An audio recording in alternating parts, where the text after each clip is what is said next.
Bah écoutez, apparemment il y a quelques problèmes avec le perçage. Bon, bah apparemment elle a quelques difficultés à percer avec du 10. Et bonjour à tous, aujourd'hui je vais vous présenter le dernier modèle de perceuse visseuse brushless de chez Parkside, ainsi que sa version précédente en non brushless. Alors, pour cette perceuse visseuse sans fil, elle se présente comme ça, donc comme d'habitude dans son carton. Concernant le modèle, on est sur le PB-SPA 12C3. On a un couple de rotation max de 35 Nm, une vitesse de rotation en première vitesse, donc en vissage de 0 à 460 tours minute, et en deuxième vitesse, du coup le perçage de 0 à 1750 tours minute. On va tester ça tout à l'heure. On a un niveau de couple de 20 avec un niveau de perçage, une plage de serrage du mandrin, donc elle accepte de 0,8 à 10 mm de diamètre, et un diamètre de perçage max de 19 dans le bois et de 10 mm dans l'acier. Concernant le mandrin, il est équipé d'un spindle lock. Pour l'alimentation, c'est compatible X20V Team, donc de toute la gamme Parkside qui sont en X20V Team. Concernant les deux batteries fournies avec, ce sont des batteries équipées de la technologie Cell Balancing. Comparé aux anciennes, je ne me rappelle plus si les anciennes batteries qui étaient fournies avec les autres étaient Cell Balancing, mais il me semble.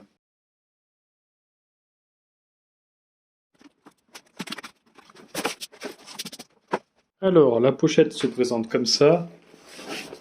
On a de chaque côté une fermeture éclair. Donc, si jamais vous pouvez mettre un cadenas.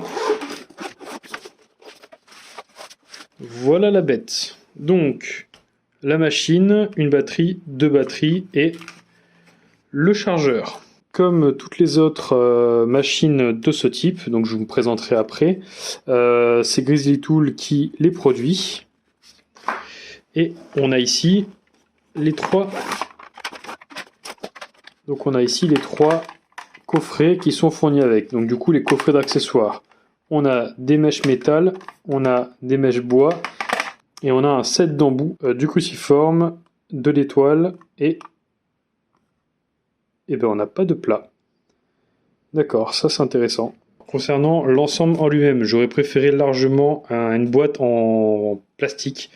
Parce que je ne sais pas qui a l'idée du tissu, mais le tissu, surtout dans un atelier ou un chantier, ça s'abîme super vite, ça prend la poussière, c'est une horreur. Ensuite, là, la machine est tenue par deux scratchs, c'est pas super. En plus, les scratchs, ça s'abîme assez vite. Voilà. Donc pour la sortir, c'est assez rapide. Par contre, pour la ranger, c'est un peu galère parce qu'en plus, vous avez un élastique, les batteries et le chargeur, c'est pas ouf comme système. En plus, quand on met ça dans un camion ou dans un atelier, quelque chose de tissu, ça protège pas trop. Donc bon, c'est un outil performance, c'est une belle machine, vous pouvez le voir. Voilà, très joli. Personnellement, j'adore. Je trouve très esthétique. Concernant ce type de produit, donc c'est-à-dire la perceuse visseuse avec le mandrin qui est détachable, moi j'adore ce produit, je trouve que c'est le produit le plus abouti de chez Parkside et c'est un outil que j'utilise sur 100% de mes projets. Donc pour moi, c'est le meilleur outil de chez Parkside. Alors c'est pas le meilleur outil proprement parler, je trouve que c'est le meilleur outil concernant le rapport qualité-prix et surtout les utilités. C'est génial de pouvoir enlever son mandrin.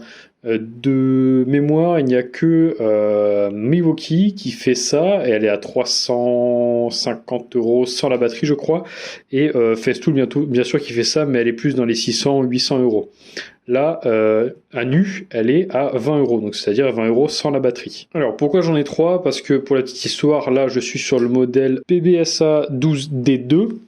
Et donc ça, ce sont des 12D4. Donc c'est le même modèle, sauf que c'est une version au-dessus. C'est la plus ancienne des versions. On voit la couleur, elle est un peu plus verdâtre. Et là, c'est un vert un peu plus kaki. La différence qu'il y a entre les deux modèles, on a ici l'embout qui est droit. Et ici, on a l'embout qui est chanfreiné. Ça veut dire qu'en fait, quand on vient mettre le mandrin, c'est plus facile du coup de le mettre que sur l'autre. On était un peu obligé de chercher comme ça. Là, ça va beaucoup plus vite. Pourquoi est-ce que j'en ai trois? Parce qu'en fait, ce modèle-là, le seul problème, c'était le mandrin. Donc les modèles sont différents. Ils sont plus résistants sur les nouveaux modèles que sur les anciens. En fait, le problème que j'avais eu, c'était, je l'avais prêté à quelqu'un et il m'avait vissé un embout. Il me l'avait vissé en fait de côté. Il avait vissé avec. Il y avait une des petites dents de la mâchoire qui était ressortie. Du coup, il vissait plus bien et il a fini par se casser. Donc ça, c'est un modèle que j'ai depuis 2 ans maintenant. Il a eu aucun souci. Il m'a jamais fait défaut, à part le mandrin bien sûr. Du coup, j'en ai acheté un autre pour avoir le mandrin, mais j'avais pas envie de l'abîmer. Du coup, j'ai mis le mandrin de celle-ci sur celle-ci. Et j'utilise depuis 2 ans celle-là.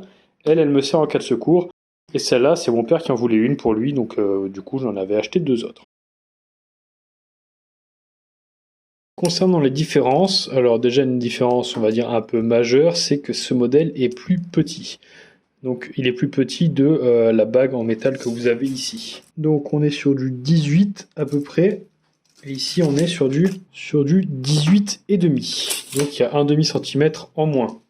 Ensuite, différence à noter, c'est que celle-ci, elle avait une poignée qui était plutôt perpendiculaire dans la droite, et là, il a une poignée qui est un peu plus inclinée. Alors, bien sûr, sur celle-ci, on est sur un moteur brushless, alors que l'autre, elle a un moteur à balai. Donc, brushless, normalement, c'est plus puissant, plus rapide et plus performant. Donc, que des avantages, à part le prix. Bon, après ça, chez Parkside, je ne sais pas comment ils font, mais ça reste très très raisonnable. Sur cette partie, on dirait que c'est du métal, sauf que c'est du plastique. Enfin, moi, il me semble que c'est du plastique. Donc c'est juste la couleur qui veut ça. C'est vrai que c'est un peu trompeur. Je pensais que c'était du métal sur les catalogues.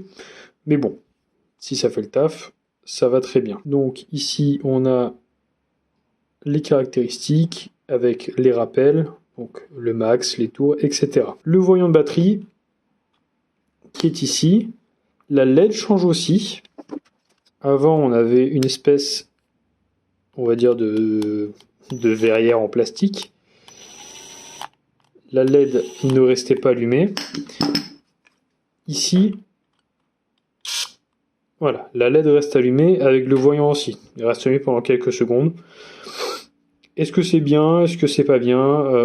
J'ai pas d'avis sur la question. J'aime bien ce mode-là. Il reste un peu trop longtemps allumé pour moi. Là, vous avez le sélecteur de sens, donc vissage, hop, dévissage avec en rappel les petites flèches, et ici vous avez le sélecteur de couple, le couple de perçage, et là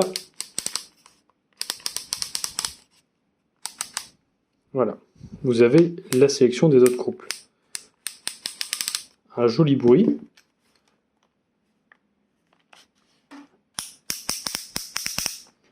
Alors déjà celui-ci est beaucoup plus dur à sélectionner. Lui il est beaucoup plus facile et il a un plus joli bruit. Autre chose qui est un avantage pour moi, il n'y a plus le porte-embout. En fait, moi, personnellement, le porte-embout de chaque côté, je ne les ai jamais utilisés parce que j'ai mes embouts à portée de main. Et là, il n'y a pas. Donc, je n'ai pas de limaille de fer qui va venir s'insérer ici. Voilà. On a des petits pads en caoutchouc pour protéger l'outil quand on le pose sur le côté. Pareil ici. Et voilà. On a le mandrin détachable. Pareil, on reste sur un petit chanfrein, plus léger que la version à balai. Et il a l'air de beaucoup mieux s'enclencher et se renclencher. Concernant le mandrin, là on est plus sur quelque chose comme ça, comparé à celui-ci. Donc là, le problème qu'on avait avec celui-ci, c'est que déjà il était moins incliné, du coup il frottait plus quand on visse assez proche de quelque chose. Et le fait d'avoir des rainures comme ça fait que la peinture s'en va assez vite. Alors que là, on voit ici que le mandrin est beaucoup plus profilé. Et donc là, quand on va venir visser à côté de quelque chose, il y a moins de risque d'usure.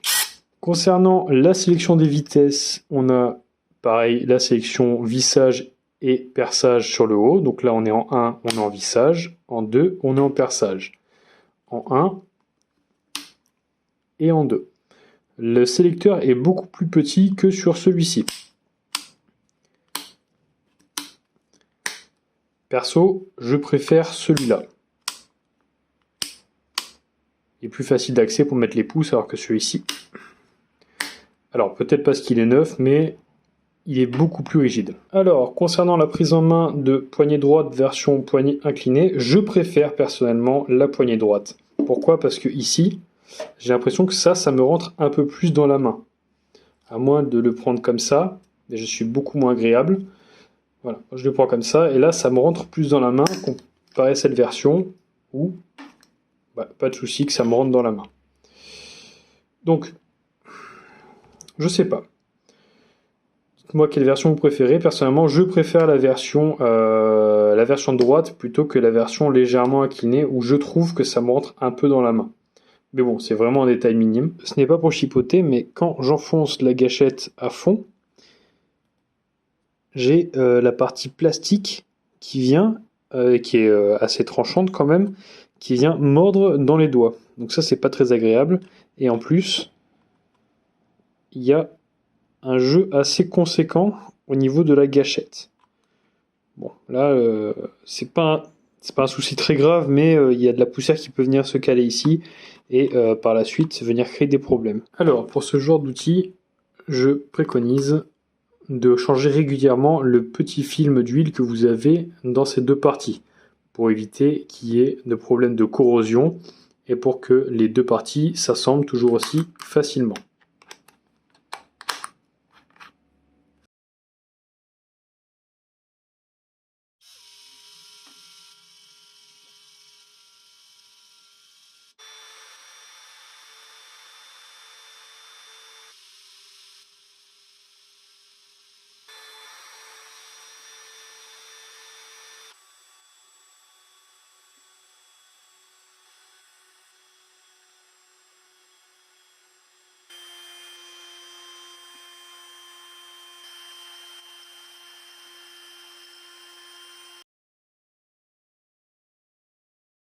Alors pour les tests, on va percer dans du pain de 60 mm, donc 6 cm, avec une mèche de 1 cm, donc en 10. Bah écoutez, apparemment il y a quelques problèmes avec le perçage. Je comprends pas, je vais faire un autre test. Je comprends pas. Pourtant je suis à 3 bars, enfin je suis au maximum sur ma batterie. Je suis en perçage, vitesse 2, avec mon couple de perçage, et pourtant ça s'arrête. Bon, bah apparemment elle a quelques difficultés à percer avec du 10. On va voir les autres. Avec le plus vieux modèle, la version D2. Bon, bah, elle aussi a un peu du mal, pourtant j'y vais pas à fond.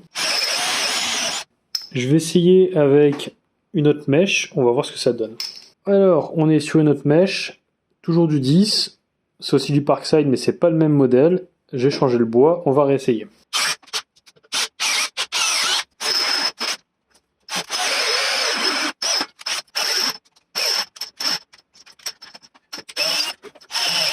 Bon bah, le modèle D4 a encore plus de mal que le modèle D2. Alors maintenant on va tester dans de l'OSB de 2,2 cm. Ok, alors j'ai changé de tête parce que l'autre a commencé à fatiguer. Du coup on va repartir, on va tester sur celle-ci qui fait toujours 19. Donc avec de l'OSB de 22.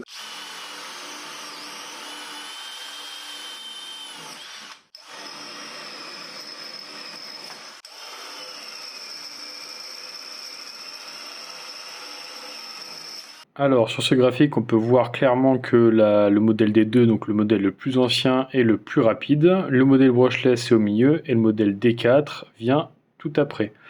Faut savoir que les modèles D a été prévu pour un perçage de diamètre 25 dans du bois, alors que le brushless est prévu pour du 19. Bon alors pour le test métal, comme j'ai rien d'autre sous la main, j'ai un vieux tube d'acier de 2 mm d'épaisseur. Et bien sûr, on va percer au maximum pour tester avec une mèche en 10. Si vous remarquez quelques coupures lors des enregistrements des tests de perçage, c'est normal, c'est parce que j'ai mis du lubrifiant entre temps. Bien sûr, j'ai arrêté le timer pour pas qu'il y ait de désavantages.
Donc là, on peut voir que le modèle D2 est devant, le brushless vient en deuxième et le D4 vient en dernier. Là, il faut savoir que pour le coup, le D2 et le D4 étaient annoncés pour du 8 mm dans de l'acier, contrairement au brushless qui est annoncé pour du 10 mm max dans de l'acier. Alors, pour le prochain test, on va prendre du pain encore, du pain de 170 mm avec des vis 220 par 6 mm, pardon, 5 mm, 6 mm et 10 mm.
Là, pour le coup, le modèle brushless vient devant, suivi du modèle D2, puis du D4.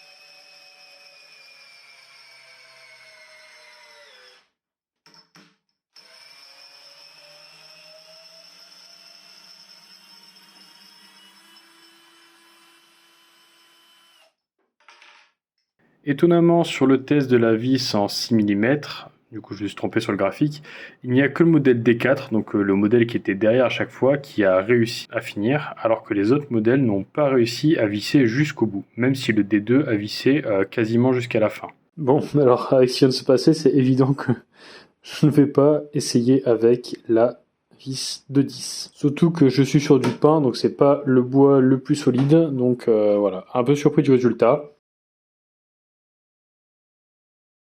Au final, même si j'étais un peu déçu des performances de cet outil, ça reste quand même une très très bonne machine, on va pas se mentir. Les finitions sont bien faites.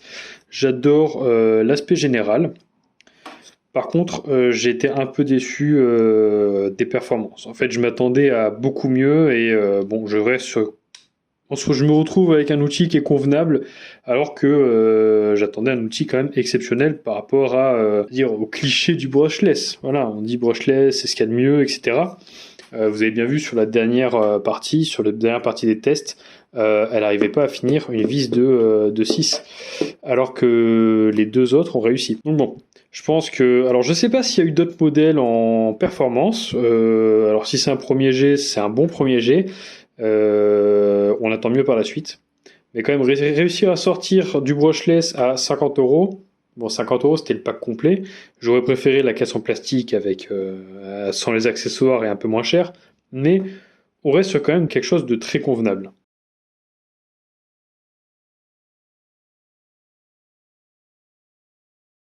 Voilà, cette vidéo est maintenant terminée. J'espère qu'elle vous a plu. Dites-moi en commentaire ce que vous avez pensé de cet outil et on se dit à la prochaine.